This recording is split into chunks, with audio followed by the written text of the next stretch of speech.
Oi pessoal, tudo bem? Então, voltando aí à nossa parte 2 do estudo aí de ecologia, dando um fechamento rapidinho falando sobre nicho ecológico, cadeias e teias alimentares. Olha só, gatíssimos, o que é o nicho ecológico, tá? Nicho ecológico refere pra gente a função, a atividade que aquele organismo ele desempenha no equilíbrio de um ecossistema. Tá? Então, se ele é um produtor, um consumidor, um decompositor, se ele é um organismo topo de cadeia, um predador, tá? Um parasita, enfim.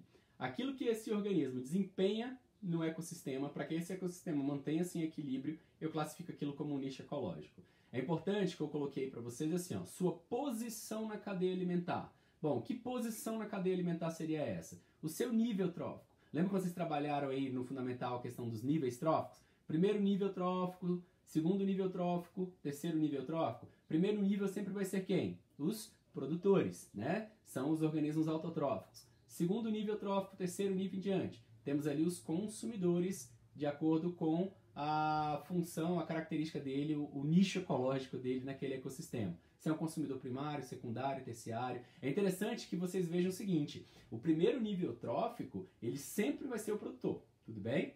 O segundo nível trófico sempre vai ser o consumidor primário e aí vai seguindo a cadeia, tá? O outro ponto interessante para a gente comentar aí é a leitura da biodiversidade, tá? A biodiversidade faz referência para a gente à riqueza de espécies do nosso planeta, tá? Então essa riqueza no quesito biota, tá? Então fauna e flora, beleza? E também micro-organismos, obviamente, tá? Biodiversidade, os micro também tem que entrar nessa leitura, certo? Mas aí, ó, o que eu queria deixar claro para vocês era também essa ideia de conceito de riqueza e abundância. Tá? Isso é muito comum cair em questões, em concursos, dentro de um contexto, obviamente, tá? Mas que salva muita vida você conseguir compreender a diferença entre riqueza e abundância dentro da ecologia. Eu vou abrir aqui um quadrinho para vocês. Observa aqui o seguinte, ó. Bom, imagina aqui que na Amazônia, tá? Na Amazônia, eu tenho uma área de 5 metros quadrados. Beleza? E no Cerrado eu tenho essa mesma área. Tranquilo? Uma área também de 5 metros. Muito provável que na Amazônia você vai encontrar uma aroeira ocupando aqui uma grande parte. Depois você tem aqui uma embaúba, outra embaúba. Você pode ter aqui algumas outras espécies próximas a essa aroeira. Você tem aqui um carvalho também grandão, possivelmente. Beleza? Essa é a área ocupada pelas espécies na Amazônia. Vamos lá, vamos fazer uma leitura bem rapidinho aqui. Você tem, ó, 1, 2, 3, 4. Vamos colocar aqui numa área de 5 metros, você pode ter ali umas 10 espécies, tá? Na floresta amazônica, uma área de 5 metros. O que aí está sendo muito legal e muito sagaz de conseguir fazer a leitura de 10 espécies numa área de 5 metros na Amazônia. No caso do Cerrado, bonitos, nós temos no Cerrado, em uma área do mesmo 5 metros, várias plântulazinhas aqui. Eu posso ter um ipê aqui, um outro ipê bem aqui. Eu posso ter uma embaúba nessa região aqui, com uma populaçãozinha de embaúbas. Eu posso ter várias plântulazinhas aqui, ó, disponíveis. Eu posso ter uma aroeira aqui no meio. No Cerrado, numa mesma área, tá, de 5 metros, eu posso ter até 20 espécies. Quando a gente analisa o quantitativo de espécie, tá, eu chamo isso aqui de avaliação de riqueza. Beleza? Riqueza. Yuri, e abundância? Abundância é quando eu tenho o mesmo número daquela mesma espécie. Então, por exemplo, onde eu tenho maior abundância de plântulas, de pequenas plantinhas, na Amazônia e no Cerrado. Vamos lá. Então, aqui, ó, no Cerrado, eu tenho a maior abundância de plântulas, certo? Na Amazônia, eu tenho uma menor abundância nessa área referencial. Costumamos falar na ecologia que a Amazônia ela é mais abundante em espécies. Eu tenho muita aroeira, eu tenho muita espécie nativa ali por metro quadrado, mas é mesmo, é cópia. No cerrado, ele é mais rico. Ele tem várias espécies em um local menor, beleza?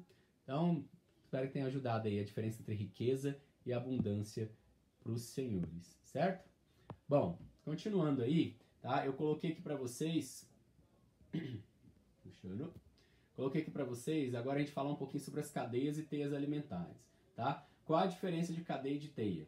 Galera, normalmente as cadeias alimentares, elas são lineares, tá? Então elas são linearezinhas ali. Você tem um produtor, um consumidor primário, um consumidor secundário e um decompositor, acabou.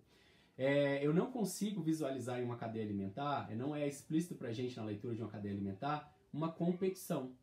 Porque cada organismo ele tá ali se alimentando do seu nível trófico anterior, certo? Então eu tenho o produtor, tenho o consumidor primário, secundário, terciário, todo mundo escaladinho, não tenho competição nenhuma entre esses organismos, certo? Os níveis tróficos estão evidentes ali, muito fácil de conseguir identificar quem é o produtor, quem é o consumidor primário, secundário, terciário. Não tenho competição na leitura de uma cadeia alimentar. Diferente de uma teia. Olha lá, quando eu observo uma teia alimentar, eu já consigo visualizar que para um produtor eu posso ter vários consumidores. E para um consumidor primário, por exemplo, eu posso ter vários secundários. E aí vai formando uma malha, certo? O que na teia alimentar ele traz como referencial para a gente? É que na teia alimentar eu tenho competição, tá? E aí vão começar as relações desarmônicas influenciando aí, tá? Predatismo é um exemplo, beleza? Na cadeia alimentar eu não tenho competição evidente, tá? Cada organismo está distribuído na sua forma linearizada, onde eles estão ali, um se alimentando do outro, com uma leitura muito reta dinâmica, tá? Os níveis tróficos são mais fáceis de serem evidenciados. Numa teia alimentar, necessariamente eu tenho uma competição acontecendo por conta da disputa de, principalmente, alimentos. Lembrando que quando eu estou analisando uma cadeia e uma teia alimentar, as setas me dão um referencial de quê? Distribuição de energia. Então a energia, ela tende a aumentar ou a diminuir ao longo dos níveis tróficos, pessoal? Isso, muito bem. A energia ela tende a diminuir ao longo dos níveis tróficos. Por que ela diminui? Porque, olha lá, vamos abrir um outro quadrinho aqui para ficar claro para vocês essa ideia. Eu tenho aqui, por exemplo, não sou muito bom de desenho, tá? Então eu tenho aqui, por exemplo, um coelho, tá? Um coelho como referencial. Eu vou ter aqui a plantinha, o vegetal, tá? Eu vou ter aqui um lobo.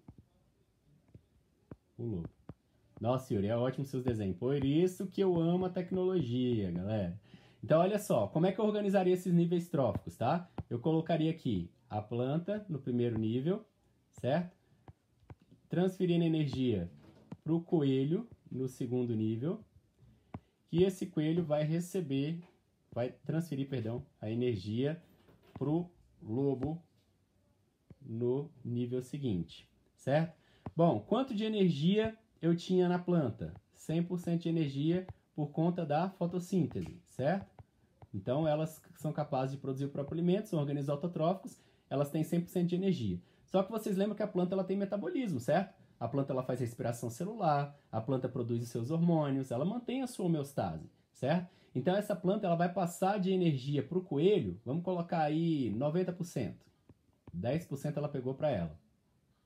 Esse coelho, ele respira, ele pula, ele se reproduz, ele tem a vida dele, ele tem sua participação no ecossistema, ele tem um nicho ecológico dele muito bem organizado, né? E aí ele, com esse gasto de energia que ele tem, ele vai passar para o lobo que vai comer ele 65% da energia, porque o resto ele usou para o metabolismo dele.